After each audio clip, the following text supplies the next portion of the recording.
All right, let's dive right in. Today, we are taking a deep look into the world of real estate investing. We're going to unpack the mindset, the strategies, and all the essential tools that successful investors use to build real, lasting wealth. And you know what? We're going to challenge some of the biggest beliefs most of us have about money and owning a home. So let's just kick things off with a statement that's going to make you think. Your house is not an asset. Now, for most people, their home is the biggest asset they'll ever own, right? Well, according to this way of thinking, that's just flat out wrong. And honestly, this one idea, it's the key that unlocks a completely different way of seeing money and building wealth. So here's the game plan for today. First, we'll tackle what's called the asset illusion. Then we'll get into the big debate, cash flow versus capital gains. After that, we'll open up the investor's toolkit, show you how to run this stuff like a real business, talk about managing the inevitable risks, and then we'll bring it all home to your path to financial freedom. Okay, let's get into our first section, the asset illusion. This is all about changing the rulebook. It's about redefining the very basics of how we think about our finances. It sounds simple, but trust me, the implications are massive. Okay, and this is where it all starts. It's so simple, you're going to love it. Forget all those complicated definitions you learned in school. It's this easy. An asset puts money in your pocket. A liability takes money out of your pocket. That is it. Seriously, if you can just burn that into your brain, you've grasped the core principle of building wealth. Everything else we talk about flows from this one idea. And this is exactly why your home, the one you live in, is considered a liability under this model. Think about it. Every single month, money is just flying out of your pocket for the mortgage, the property taxes, the insurance, and don't forget all those wonderful surprise maintenance costs. It doesn't put a dime in your pocket, it just eats your income. An investment property, though, that's designed to do the exact opposite. All right, moving on. Now that we know the goal is to buy assets, let's talk about the two main ways people try to make money in real estate. There's the path of cash flow and the path of capital gains. So this is a really crucial distinction. Speculating versus investing. Speculators, like the house flippers you see on TV, they're basically gambling. They're betting on the price to go up. That's capital gains. They buy something hoping and praying they can sell it for more later on. But investors? They're playing a totally different game. They're focused on building a steady, predictable river of cash flow from rental income, month after month, like clockwork. They buy assets that pay them to own them. Let's break this down with some super simple numbers. Let's say you've got a rental, and it brings in $2,000 a month in rent. Nice. Now your mortgage payment, which, by the way, your tenant is paying for you, is $1,500. Then you've got other stuff, let's say $200 for repairs and whatever else. What are you left with? $300 of positive cash flow. That's $300 put directly in your pocket every single month. Now that is a true asset. Now, why does this focus on cash flow matter so much? Well, take a look at this. This chart shows just how wild the real estate market can be. See that massive nosedive around 2008? The speculators, the flippers who were betting on prices to just go up forever, they got absolutely wiped out. But the investors who were focused on cash flow, their tenants probably kept paying rent. So even if the value of their property on paper went down, the asset was still doing its job, putting money in their pocket every month. Cash flow is your shield in a volatile world. Okay, so you're ready to be an investor. What's in your toolkit? What do you need? Well, this next section is all about the 3 pillars that professional investors use to basically put their wealth creation on hyperdrive. The first, and maybe the most powerful tool of all, is leverage. It's a fancy word, but it just means using OPM, other people's money. For real estate, that's usually the bank's money. It's what lets you control a huge, valuable asset, like a $100,000 property, with just a tiny bit of your own cash, maybe $10,000 or $20,000 down. It's like a superpower for your money. It magnifies everything. And this just shows you exactly what that looks like in a typical deal. The bank brings most of the cash to the party, in this case a whopping 80%. You, the investor, only have to come up with that 20% slice. And you want to know the absolute best part? Your tenant's rent check goes to pay down that big chunk of debt, which means they are literally building your wealth for you over time.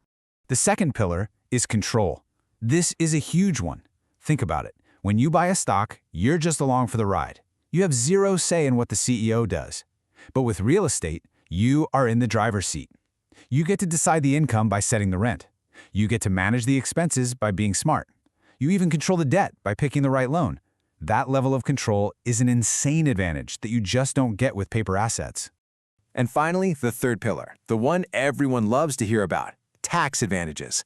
The tax code isn't just a bunch of rules, it's a bunch of incentives. And guess what? It's written to give massive rewards to real estate investors. One of the absolute best benefits is something called depreciation. It's basically a phantom expense that lets you lower your taxable income from the property, sometimes all the way down to zero, even while you're collecting that sweet positive cash flow. So we've got the mindset, we've got the tools. Now it's time to move from just talking about it to actually doing it. You see, the most successful investors don't treat this like some passive hobby. Nope, they run it like a systematic, well-oiled business. And one of the most powerful business systems out there is called the BRRRR method. Let's walk through it. First, you buy a property that's a bit beat up, for less than it's really worth. Then, you rehab it. You fix it up, forcing its value to go way up. Next, you rent it out to a great tenant to get that cash flow stable. And now, for the magic step, you refinance. You go to a bank, get a new loan on the property's new, higher value, and pull your original investment money right back out, tax-free. And finally, you repeat the whole process. You take that same chunk of money and go buy the next property. This is how you build a portfolio at lightning speed. But before you can do any of that, you have to find a good deal in the first place. So here's a quick and dirty filter you can use to analyze any property in less than 10 minutes. First, figure out the story. Why is the owner selling? Are they motivated? Desperate? That's where you find opportunity. Second, look at the income. Are they charging less for rent than they could be? That's potential profit for you. Third, check the expenses. For a well-run property, they should be about 40 to 50% of the income. And finally, stress test it. If your income dropped 5%, would the property still make money? If you can say yes to these, it's probably worth a closer look. Now, let's get real for a second. It's not all sunshine and cash flow checks. Every single investment has risk, and if you don't understand the risks, you're just gambling. So this section is our official reality check. I absolutely love this quote because it flips the whole idea of risk on its head. The property itself isn't what's risky. The market isn't what's risky. The risk comes from you not knowing what you're doing. It comes from a lack of financial education. The more you learn, the more you know how to analyze deals and manage properties, the less and less risky it all becomes. Knowledge is your #1 defense against risk. And look, let's not pretend this is easy. There are real downsides. Real estate is not liquid. You can't just hit a button on your phone and sell it tomorrow. It's also time-consuming. It needs active management. It's a business, remember? And yeah, it can be difficult. You got to deal with tenants, toilets, and times when the property is empty.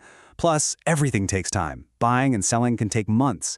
These are the trade-offs you make for the control and the cash flow. To really hammer home this point about risk, think about this little story. There's a turkey. And for 1,000 days in a row, the farmer comes out and feeds him every single day. So from the turkey's point of view, based on all the data he has, the farmer is his best friend. The probability of being fed tomorrow is 100%. But the turkey is missing the bigger picture, because day 1001 is Thanksgiving. That's the danger of just assuming a trend will continue forever, without understanding the system you're in. A market can look friendly for years, right up until the day it isn't. And that brings us to our final section, which is really about the whole point of all this, the ultimate goal. It's not really about buying houses. It's about using those houses to fundamentally change your life through one powerful shift in your mindset. And here it is, the most important takeaway of all. Stop worrying so much about your salary. Stop focusing on your income. Instead, become completely obsessed with building your asset column. The real goal isn't to work harder and harder for money. The goal is to buy and build enough cash-flowing assets that your money starts working for you. That, right there, is the true path to financial freedom. You know, this whole thing really just boils down to one simple pattern. The rich don't work for money. They acquire assets that work for them. They buy businesses, they buy real estate, they buy things that generate cash flow. So the only question left, the only one that really matters now, is the one right there on your screen.